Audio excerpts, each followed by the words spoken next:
नमस्कार, मैं अमृता भारती। उल्लास line bulletin में आपका हार्दिक स्वागत है।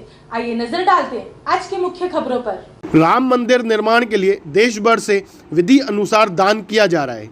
वहीं उल्लासनगर शहर के सिंधी समाज की ओर से विधायक कुमार एलानी और उनके सहयोगियों ने अयोध्या जाकर 2 चांदी की ईंटें मंदिर निर्माण के लिए दी गई हैं।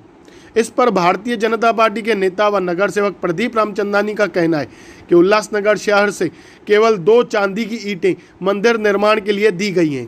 अगर आमदार कुमार एलानी जी की तरफ से सही तरीके से शहर में नियोजन किया जाता तो शहर से राम मंदिर निर्माण के लिए 100 चांदी की ईंटें दी जा सकती थी, क्योंकि हमारे शहर में बहुत से लोग इस शुभ कार्य में अपना योगदान दे सकते थे। वहीं प्रदीप रामचंदानी ने यह भी बताया कि यह जो 2 चांदी की ईंटें दी गई हैं, उनमें से एक चांदी की ईंट कुमार एलानी जी की तरफ से और दूसरी चांदी की ईंट उद्योगपति अनु मनवानी जी की तरफ से दी गई है। अब उनके साथ गए उनके सहयोगियों की तरफ से हर रोज शहर के व्हाट्सएप ग्रुप और दूसरे सोशल साइट्स पर जोरदार प्रचार किया जा रहा है। आइए जानते हैं भाजपा नेता व नगर सेवक प्रदीप रामचंदानी क्या बता रहे हैं। तो क्या कहेंगे इस विषय पर आप?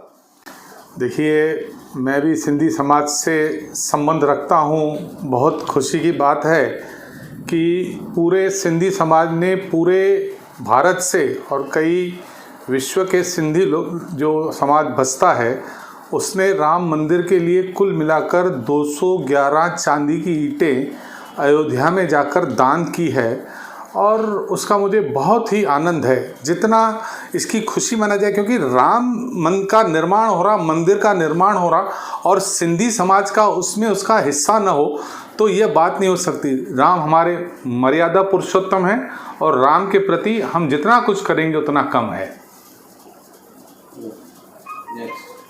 और उसमें से 2 ही सिर्फ ईंट गई यहाँ पर, और यहाँ पर आमदार भी सिंधी समाज का है, इसमें क्या बताया जाए?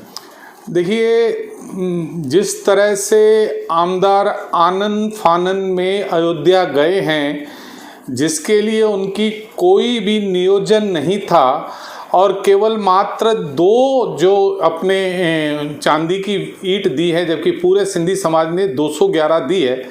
अगर एक दृष्टि से देखा जाए तो उल्लासनगर जो है वह दान शूरों का शहर है। आप सवेरे देखेंगे लोग पक्षियों को दाना खिलाते हैं, गाय को रोटी खिलाते हैं, गरीबों को देते हैं। और कोरोना में हमने देखा किस तरह से समाज उमड़ उमड़ कर दान करता है। श्री राम मंदिर के लिए अगर पूरे समाज से नियोजन करके जाते तो उल्लासनगर से, क्योंकि सबसे ज़्यादा पूरे देश में उल्लासनगर में सिंधी समाज रहता है, और उल्लासनगर से कम 100 ईंटें दी जाती। और जिस तरह से आमदार वहाँ पर गए हैं और उन्होंने जाकर केवल 2 ईंटें दी हैं, कहीं न कहीं उल्लासनगर के लिए यह थोड़ी, अगर देखेंगे तो हमको थोड़ा डिप्रेस करना या कहें कि हमारे लिए थोड़ा शर्मसार होना या हमारी प्रतिष्ठा के ऊपर थोड़ी आंच लगना, ऐसे शब्द अगर इसके लिए प्रयोग किए गए तो कोई भी मेरे हिसाब से इसके लिए कोई मेरे हिसाब से गलत नहीं होगा, ऐसा मैं समझता हूँ। तो अभी उल्लासनगर से 2 ईंटें गई है, आप कैसे प्रयास करोगे? देखिए, मुझे ऐसा लगता था कि आमदार कुमार एलानी, अध्यक्ष जमनू पुरसवानी, सिंधी समाज के बड़े नेता महेश सुखरामानी, इस तरह के जब नेता गए हैं वहाँ पर, मुझे ऐसा अंदाज़ा था कि उल्लासनगर से इन्होंने नियोजन किया होगा, क्योंकि बहुत बड़े नेता हैं महेश सुखरामानी जी। लेकिन जब मुझे पता पड़ा कि महेश जी ने स्वयं और तुम्हारे बाकी 2 लोगों ने, मुझे पता पड़ा, एक कुमार एलानी और एक अनु मनवानी, इन्होंने एक ईंट दान करी है। बाकी किसी उल्लासनगर को अगर संपर्क नहीं किया गया इतना बड़ा कार्यक्रम रखने के बाद, तो मैं समझता हूँ कि इसकी भविष्य में सुधार हो सकती है। और इसका अगर कोई प्रयास आमदार की तरफ से हो तो ज़्यादा बेहतर होगा। मान लो अगर उनको ऐसा लगता है कि ये प्रयास नहीं आमदार कर रहे हैं तो सिंधी समाज में केवल किसी पक्ष, भारतीय जनता पार्टी का पक्ष नहीं, ये राम मंदिर सभी हिंदुओं का मर्यादा पुरुषोत्तम है। सभी दल आकर इस तरह से उल्लासनगर की जो प्रतिष्ठा में कहीं न कहीं ऐसा लगता है कि केवल 2 ईंटें गई है, सभी लोगों ने आगे आकर ज़्यादा से ज़्यादा ईंटें नहीं तो धन का दान करना या किसी तरह से भी उल्लासनगर का एक नाम हो जिसमें मंदिर बनाने में उल्लासनगर का भी हिस्सा हो और हमें लगे कि मेरे भगवान के लिए मैंने भी चंदा दिया। ऐसी ऐसी योजना भविष्य में सभी सिंधी समाज ने बनानी चाहिए, और जब ऐसा लगा कि भाई हमें यह करना होगा तो हम अवश्य करेंगे। देखिए, अब ईंट की तो बात रही, अपना अब मैं नगर सेवक होने के नाते मेरा, अगर आप व्यक्तिगत रूप से अगर कोई चाहते हो कि मैं क्या दान करूंगा, तो मैं इतना करूंगा कि आपको मैं बता सकता हूं कि हमारे में ऐसी कहावत है, एक हाथ दे दूसरे हाथ को पता न पड़े। मेरे लिए श्री राम प्रभु के लिए बहुत बड़ी श्रद्धा है। मैं मेरे जितनी भी मेरी अपनी ताकत होगी उससे अधिक ही मैं दान करूंगा।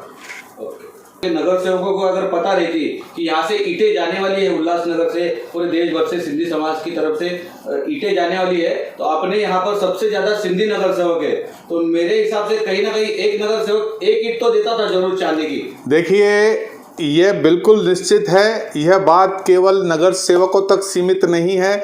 यह शहर के प्रतिष्ठित व्यापारी, शहर के समाज सेवी, शहर के धनी, बहुत सारे लोग निकल कर आते थे, और मुझे पूरा विश्वास है करीब करीब 40 नगर सेवक सिंधी हैं, उसमें से 30 नगर सेवक तो जरूर एक एक ईंट देते थे, और बड़े बड़े जितने भी व्यापारी अगर 100 भी पकड़ लेते तो 100-150 ईंट इस शहर से जमा करके लाना और इस शहर का नाम ऊंचा करने का यह जो हमारे पास मौका था वो हमारे हाथ से फिसल गया।